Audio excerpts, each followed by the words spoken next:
प्रश्न मैं जितने पुरुष भाई बैठे हैं उनसे पूछूंगी। अब देखिए, झगड़े तो हर घर में होते हैं, लेकिन कई बार झगड़ा थोड़ा ज्यादा बढ़ जाता है। तो ज्यादा बढ़ जाए तो माताओं की आखिरी धमकी क्या होती है?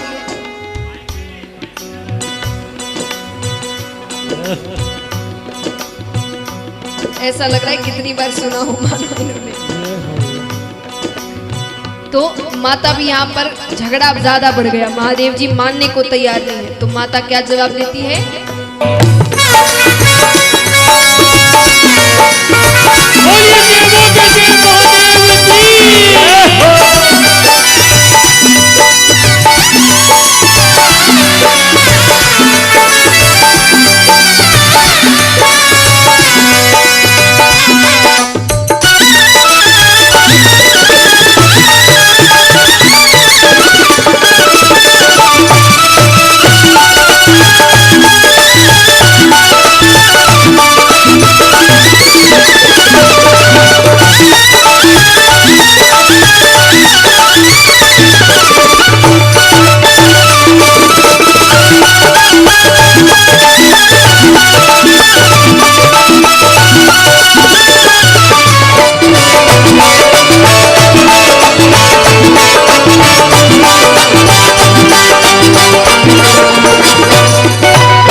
मेरे दोनों हाथ तो खाए, फिर एक दिन आके होए तो फोटो रोज न होती जाए। भोला भांग तिहारी भोजन भोजन हारी, भोला भांग तिहारी भोजन हारी, भोला भांग तिहारी। बोले शंकर भगवान की।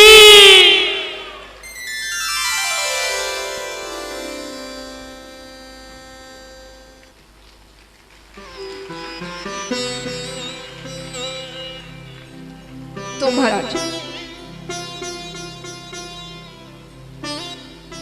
महादेव जी कहते हैं कि गौरा तुझको छोड़ दूं लेकिन भांग ना छोड़ी जाए। ठीक है, इतनी बातें तो कर दी, पर महादेव जी को यह समझ आ गया कि आज माता बहुत नाराज है। महादेव जी कहते हैं, देवी क्या बात है, किस बात पे आप नाराज हैं? मेरी कोई बात आपको बुरी लगी? माता ने कहा, पहले तो ये बताइए आप मुझसे प्रेम करते हैं कि नहीं? महादेव जी कहते, ये कोई पूछने की बात है? अरे बहुत प्रेम करते हैं, सबसे ज्यादा प्रेम ही हम आपसे करते हैं। माता ने कहा, अगर ऐसा है तो ये अमर कथा क्या है? महादेव जी कहते, इसके बारे में किसने बता दिया? महादेव जी नेत्र बंद कर तो पूरा दृश्य सामने आ जाता है। नारद जी आए, नारद जी ने सारी बातें कही। महादेव जी कहते हैं, ब्राह्मण देवता आते हैं और अपना कुछ ना कुछ चक्कर चला कर जाते हैं। महादेव जी कहते, अरे नहीं सुनाई तो अब सुना देंगे। माता ने कहा, वो तो सुनानी ही पड़ेगी, पर अभी तक क्यों नहीं सुनाई? महादेव जी कहते, देखिए मैं आपको सुना देता, लेकिन आप महिलाओं में एक बुरी आदत है। कौन सी आदत? देखिए, ये मैं नहीं कह रही, महादेव जी कह रहे। मैं खुद महिला हूं, मैं क्यों कहूंगी? पर जो बातें लिखी गई है वो बतानी जरूरी है। महादेव जी ने कहा, एक आप सब में एक बुरी आदत होती है। माता ने कहा, कौन सी आदत? बोले, आप कोई बात छिपा कर नहीं रख सकते। जहां 4-5 महिलाएं मिली नहीं कि वहां सारी बात बाहर। और ये कथा सबको नहीं सुना सकते। नाम से आप समझ सकते, इस कथा का नाम क्या है? यानी सुनने वाला अमर हो जाएगा। तो ये सबको थोड़ी सुना सकते हैं। माता ने कहा मैं किसी को नहीं सुनाऊंगी, आप मुझे एक कथा सुनाइए। आपने कितनी कथाएं मुझे सुनाई हैं। महादेव जी कहते हैं ठीक है। तो कैलाश पर्वत की एक ऊंची शिला पर जाकर बैठते हैं, कल्पतरु वृक्ष के नीचे। महादेव जी कथा सुनाना आरंभ करने वाले हैं। उससे पहले महादेव जी पहली ताली बजाते हैं।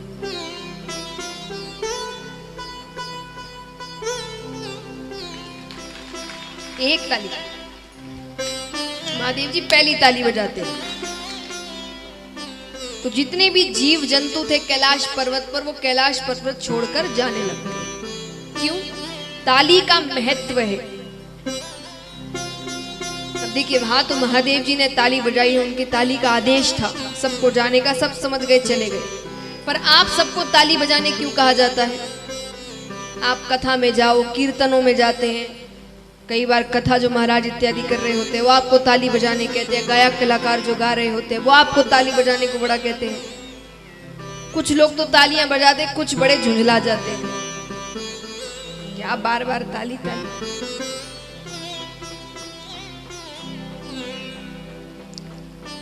तो देखिए ताली बजाने का एक महत्व है। ताली आपको बजाने के लिए क्यों कही जाती है? अब स्वास्थ्य संबंधित क्या क्या अच्छी चीजें हैं वो तो आपको रामदेव बाबा बताते ही रहते हैं कि ताली क्यों जरूरी है। लेकिन कीर्तन या कथा में ताली क्यों जरूरी है? जब आप कीर्तन या कथाओं में आते हैं तो आप क्या सुनने आए हैं, या किससे मिलने आए हैं, या किससे रिश्ता जोड़ने आए हैं? जोर से कहिए। ठाकुर जी से, भगवान से। आसान है रिश्ता जोड़ना उनसे, नहीं तो सभी भक्त बन गए होते। क्यों कुछ ही भक्तों के नाम आते हैं, सभी भक्त बन गए होते? क्योंकि इतना आसान नहीं है। हम जब कथा या कीर्तनों में जाते हैं ना, तो ये भक्त और भगवान का मिलन होता है। लेकिन उस मिलन में कई मोह माया रूपी जीव जंतु बीच में आते हैं, जैसे अहंकार। कई बार आप देखेंगे कई बहुत बड़े बड़े व्यक्तियों को हम निमंत्रण देते हैं, है ना? कोई धनवान व्यक्ति है, कोई बड़ी पोस्ट में है, तंत्री मंत्री इत्यादि है, और आते हैं तो शांत बैठे रहते हैं, चुपचाप एकदम। उसी व्यक्ति को अपने घर में अपने पोते पोती के सामने उसे हंसाने के लिए तालियां बजाने में शर्म नहीं आती, पर कथा या कीर्तन में आके ताली बजाने में बड़ी शर्म आती है। और ज्यादा ही अगर कोई व्यासपीठ से या गायक कलाकार कह दे ताली, तो बजाएंगे किस प्रकार?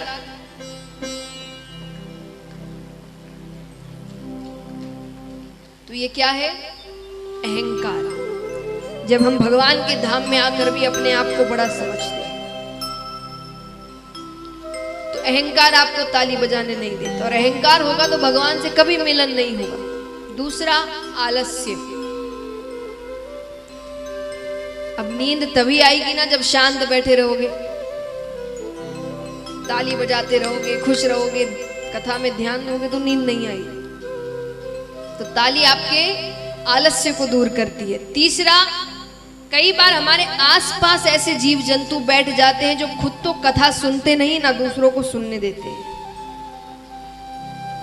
हर थोड़ी देर में सुपारी, सौंफ, पानी चाहिए। अरे इनको जानते हो? अरे हमारे रिश्तेदार हैं। अरे हमने इनको यहाँ सुना था। अरे वहां, अरे तो कथा तो सुन लो।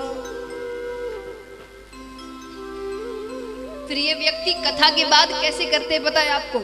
एक बार एक व्यक्ति ने 7 दिनों की कथा सुनी, वो और उसके मित्र दोनों ही सुनने वाले थे, पर मित्र को कोई काम आन पड़ गया तो एक ही व्यक्ति सुन पाया। 7-8 दिन बाद वो अपने मित्र से मिलता है, तो मित्र ने कहा अरे मैं कथा में आ नहीं पाया, तुमने तो पूरी कथा सुनी? बोले हाँ। बोले कैसी थी? अरे बोले बहुत अच्छी कथा थी, बड़ा आनंद आया, बहुत अच्छी अच्छी बातें बताई गई, एकदम जीवन बदल जाए। अरे मैंने तो मिस कर दिया, कुछ बातें तो बताओ, क्या बताया गया? कोई सबसे मन पसंदीदा बात तुम्हारी? अरे बोले बहुत अच्छी कथा हुई, बहुत अच्छी बातें बताई गई, बड़ा आनंद आया। अरे तो क्या बताया गया? अरे बोले बहुत अच्छी बातें बताई गई। अरे तो क्या बताया गया ये तो बताओ। बोले वो तो याद नहीं। पर बातें बड़ी अच्छी बताई गई। ध्यान से सुनेंगे तो याद होगा ना। तब देखिए, आप शांत बैठे रहेंगे तो वो आपको बार बार डिस्टर्ब करेंगे। आप कथा में लीन होंगे, जोश से तालियां बजा रहे होंगे, तो वो आपको वो दूसरे की तरफ देखेगा फिर कि जो शांत बैठा है उसको कुछ कहते हैं, क्योंकि उनको तो किसी से भी बात करनी है। ऐसा नहीं आप भी बड़े मनपसंद अच्छे लग गए तब आपसे बात कर रहे हैं, उनको बात करनी है बस। तो तालियां आपको इन सब से दूर करता है। तो इसीलिए कहा जाता है कि अगली बार जब भी आप कथा में रहे या कीर्तन इत्यादि में रहे तो जितना हो सके उतनी तालियां बजाओ। तो महादेव जी ने पहली ताली बजाई, जितने जीव जंतु थे वो सब कैलाश पर्वत छोड़कर चले गए। दूसरी ताली बजाते हैं तो महादेव जी का जो त्रिशूल है वो 3 बार कैलाश पर्वत की परिक्रमा करता है कि कोई छिपकर तो नहीं बैठा। अमर कथा है, कोई छिपकर भी सुन ले तो कोई नहीं बैठा है। तीसरी ताली बजाते हैं, सुगंधित हवाएं बहने लगती है, भक्ति का वातावरण हो जाता है। अब महादेव जी कहते, देवी अब मैं कथा आरंभ करने जा रहा हूं, लेकिन एक बात का ध्यान रखिएगा। इस कथा में देखिए, ये सब आपको बताया जा रहा है। अमर कथा यानी श्रीमद् भागवत कथा, ये वही कथा है। लेकिन उस समय अमर कथा इसलिए नाम था क्योंकि उस समय जो भी कथा सुनते थे ना, उसे जीवन में उतारते थे। और अगर आज भी आप श्रीमद् भागवत की एक एक बात अगर जीवन में उतारते हैं तो आप सच में, अमर तो मैं नहीं कहूंगी, वो समय अलग था, लेकिन और उतना कोई जीवन में आज के समय में उतार भी नहीं सकता, लेकिन आपका कल्याण हो जाएगा। ये आप लिख कर ले लीजिए मुझसे। लेकिन सारी बातें जीवन में उतारने लायक आज एक भी व्यक्ति यहाँ नहीं, इस पूरे संसार कि जो श्रीमद् भागवत की एक एक बातें जीवन में उतार सके। समय भी वैसा नहीं है, समय भी अलग है आज के समय,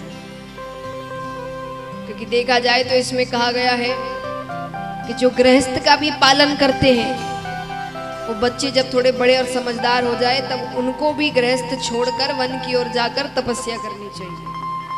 यानी जीवन भर गृहस्थ में उस समय भी कोई नहीं रहता था। जब बच्चों को समझदार कर दिया तब वन में जाकर तपस्याएं करते थे।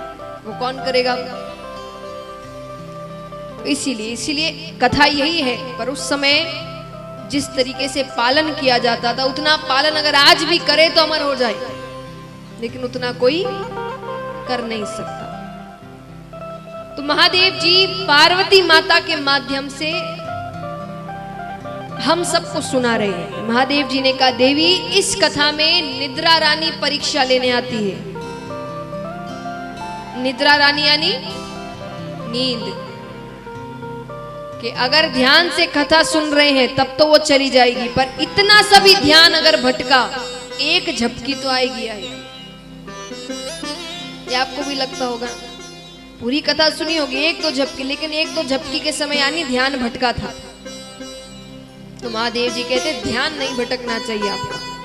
माता ने कहा ठीक है, फिर भी महादेव जी ने कहा क्या पता मैं कथा कहते कहते नेत्र बंद कर लूं, भक्ति में लीन हो जाऊं और आप सो जाए। तो एक काम करिएगा, बीच बीच में स्वामी स्वामी कहते रहिए।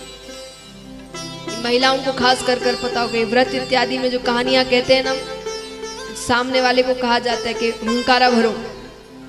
ये महादेव जी ने शुरुआत करी। तो उस समय भी अर्थ होता था कि सामने वाला सुन रहा है, सो नहीं रहा है, समझ रहा है। तो महादेव जी ने कहा बार बार स्वामी कहते रहिएगा। माता ने कहा ठीक है। उन्होंने कहा आवाज आती रहेगी तो मुझे पता होगा आप जग रहे हो, आवाज शांत होते ही मैं नेत्र खोल लूंगा। ठीक है। जैसे ही कथा आरंभ करते हैं, उसी कल्पतरु वृक्ष पर एक सूवे का अंडा पड़ा हुआ था। सूवा यानी तोता। वो उसी समय अंडा वहां पर फूट जाता है, उसमें से एक शूक बालक निकलता है। अब वो भी बैठकर पूरी कथा सुन रहा है। अब थोड़ी देर तो माता सुनती है, फिर निद्रा रानी की गोद में चली जाती है। महादेव जी भी नेत्र बंद कर कथा कहते जा रहे हैं। अब आप सब सोच रहे होंगे कैसे कहते जा रहे हैं, जब माता सो गई तो उनको भी शांत हो जाना चाहिए। तोते का ये स्वभाव होता है, वो कोई शब्द बार बार सुन ले तो उसे दोहराने लगता है। अब माता तो सो गई, वो शुक बालक कह रहा है स्वामी, स्वामी, स्वामी। अब भक्ति की चरम सीमा देखिए, महादेव जी को उस शुक बालक की आवाज पार्वती माता की आवाज लग रही है। वो इतने लीन है भक्ति में, बस उनके कान में आवाज जा रही है ना, उनको उतना ही मतलब है। बाकी वो भगवान की कथा कहते जा रहे हैं, कहते जा रहे हैं। कथा खत्म होती है, किसी बातवश वो नेत्र खोलते हैं कि देवी क्या समझा। देवी तो नींद में। उठाते हैं, माता ने कहा मुझसे गलती हो गई, आप फिर से कहिए, मैं अब नहीं सोऊंगी। महादेव जी ने कहा वो तो मैं कह दूं, लेकिन अगर आप सो रही थी तो इतनी देर से स्वामी कौन कह रहा था। इधर उधर देखते हैं, नेत्र ऊपर जाते हैं, वो शुक बालक दिखता है। महादेव जी को क्या पता कि जब उन्होंने कथा आरंभ की तभी वो अंडे में से निकला था, उन्हें लगा कि ये छिप कर बैठा था। अब वो शुक बालक आगे आगे और त्रिशूल लेकर महादेव जी पीछे पीछे। 3 लोग 14 भवन वो घूम लेता है, कोई उसकी सहायता नहीं करता। कौन महादेव जी से बैर लेवे। सब डरते हैं महादेव जी से कि अगर इसकी सहायता करी तो उनसे झगड़ा मोल हो जाएगा। सबने मना कर दिया। तब वो शुक बालक कहता है कि जब दैत्यों से संकट आए तो देवताओं के पास जाओ, पर जब देवताओं से ही संकट हो तो किसके पास जाएं? किसके पास जाएं? तब ब्राह्मण देवता के पास जाओ। ब्राह्मण देवता यानी जिन्होंने कार्य भी ब्राह्मणों वाले किए। सिर्फ ब्राह्मण कुल में जन्म लेने से कोई ब्राह्मण नहीं बन जाता, वैसे कार्य भी होने चाहिए। लेकिन इतना ऊंचा स्थान दिया गया है कि अगर देवताओं से भी कोई संकट आता है तो आपको ब्राह्मण देवता बचा सकते हैं उनसे। तो वो पृथ्वी पर शुक बालक आता है और वेदव्यास जी के घर में जाता है। वेदव्यास जी की धर्मपत्नी बैठी हुई थी, उबासी लेती है, तो उबासी लेते ही उनके मुख के द्वार से गर्भ के अंदर चला जाता है। अब यहां पर महादेव जी आते हैं त्रिशूल लेकर, नेत्र लाल क्रोधित। वेदव्यास जी ने कहा प्रभु पहली बार तो दर्शन दिए, वो भी इस रूप में, मुझसे कोई गलती हो गई।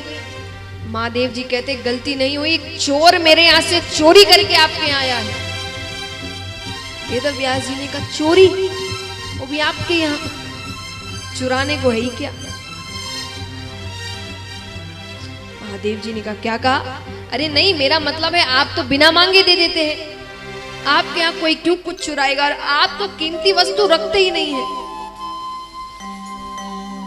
तो वो क्या चुराएगा आपके यहां से। और भांग धतूरा चुराया हो उसके लिए इतना क्रोध। बोले नहीं, उसने मेरी अमर कथा चोरी से सुनी है, उसने मेरी अमर कथा चोरी से सुनी है, अब मैं उसे मृत्यु दंड देकर ही रहूंगा। वेदव्यास जी ने कहा सही नाम है आपका, भोले भंडारी। महादेव जी ने कहा क्यों? बोले क्योंकि अगर उसने अमर कथा सुन ली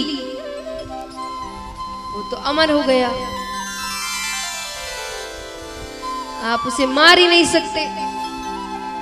और मान लो आप महाकाल है, सर्वशक्तिमान है, आप उसे मार दे, आपकी अमर कथा झूठी हो गई। इसीलिए कहते हैं क्रोध नहीं करना चाहिए, क्रोध में सोचने समझने की शक्ति चली जाती है। पर ये कहने की बात है क्रोध नहीं करना चाहिए, क्रोध तो आ ही जाता है। तो मैं एक उपाय बता सकती हूं आपको कि जब भी क्रोध आए तो क्या करना। क्रोध आपको कब आता है? जब कोई व्यक्ति कुछ आपसे गलत बातें कह रहा है ना, आपको बातें अच्छी नहीं लग रही, तो क्या करना, उसी वक्त राधे नाम का उच्चारण करना, मन में नहीं, जोर से। क्या करोगे? 2 बार कहने से थोड़ी क्रोध जाएगा। राधे राधे राधे राधे राधे राधे राधे कहते रहना, जोर से कहिए, जोर से कहिए।